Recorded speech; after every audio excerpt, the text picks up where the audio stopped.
Throughout my life, it has been within the beautiful worlds of fictional words that I have found my solace. It has been within those pages that I spurned the woes and difficulties of everyday life, that I found my most consistent joys and grandest adventures. To say that I love reading is to say that the sun is no more than a ball of fire. A cruel understatement that can, ironically, never be put into words. And yet, as I look back on year after year of devouring tomes, I am forced unto a singular and brutal truth, that though I may have lived 1,000 fictional lives, I have utterly neglected my own. I have squandered years of this one beautiful chance at existence, seduced by what? Fantasy? To be perfectly and painfully honest, I can no longer deny that this pastime is more addiction than hobby. That what I have found in reading is an easy and hollow way to meet my own psychological needs of growth, adventure, challenge, and even connection. And that by meeting them in such a false manner, through the imaginary experiences of fictional characters, I am fundamentally undermining my own ability to live a fulfilling and happy life.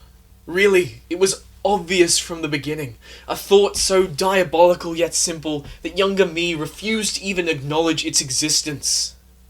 Who do you think leads the better life? The person who escapes into the words of adventure? Or the one who lives one? Let's take a step back, though.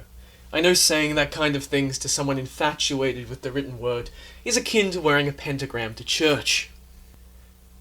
What I need to get across is that reading books, fiction, these things are agnostic to good or evil.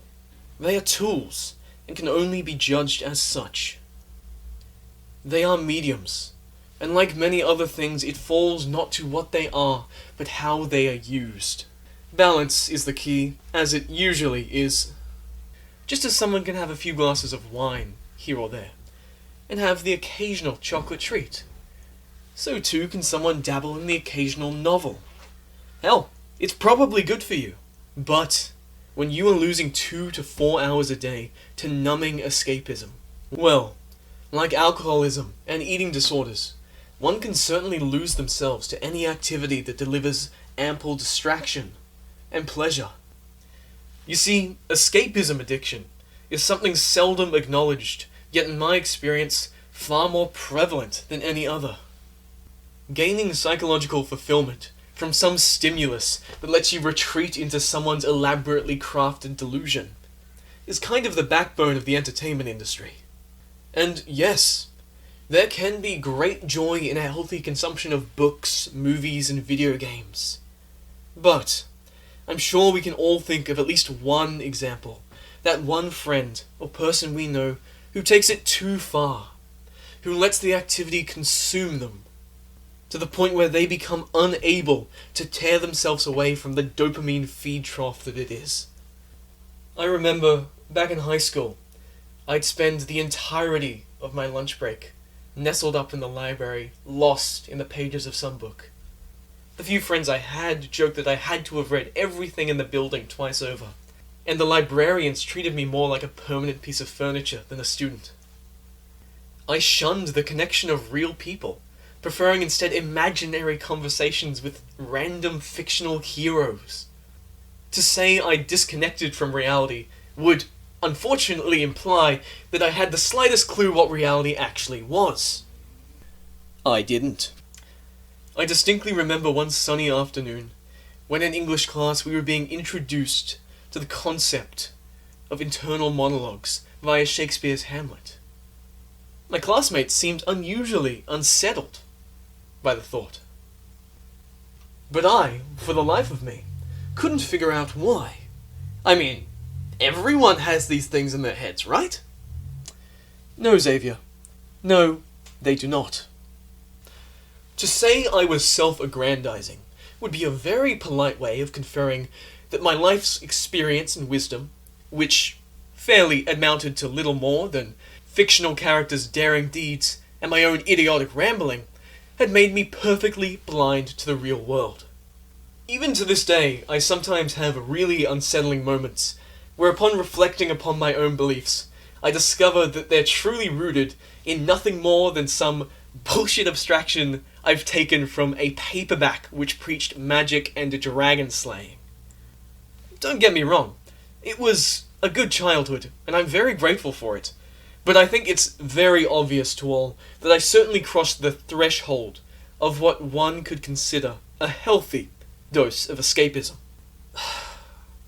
I failed to take advantage of many of the delights of youth. I never overtly experimented or explored.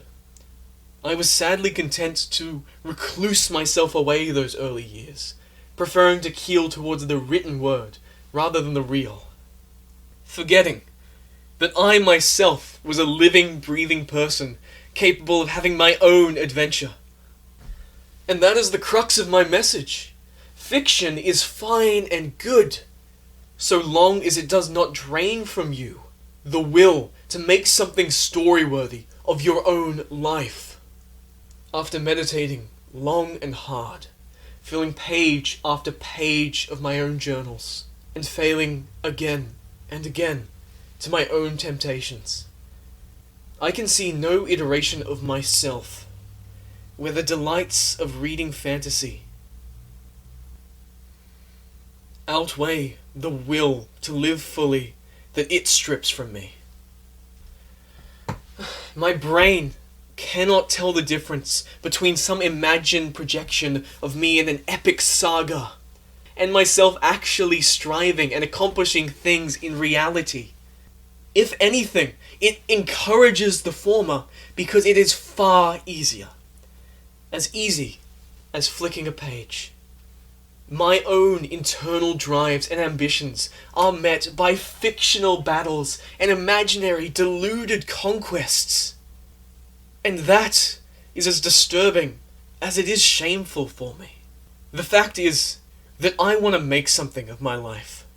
To give back to this beautiful world which has blessed me with the opportunity to exist and make of it the richest experience possible, that I might look back on my deathbed and be satisfied with the way I lived.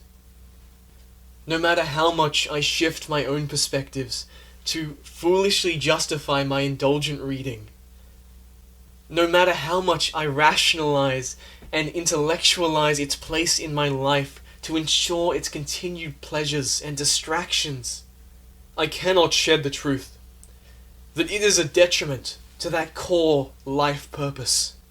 And hence, an agonizing battle rages within me between my love of fantasy and escapism and my new blossoming desire to grow and make something of myself.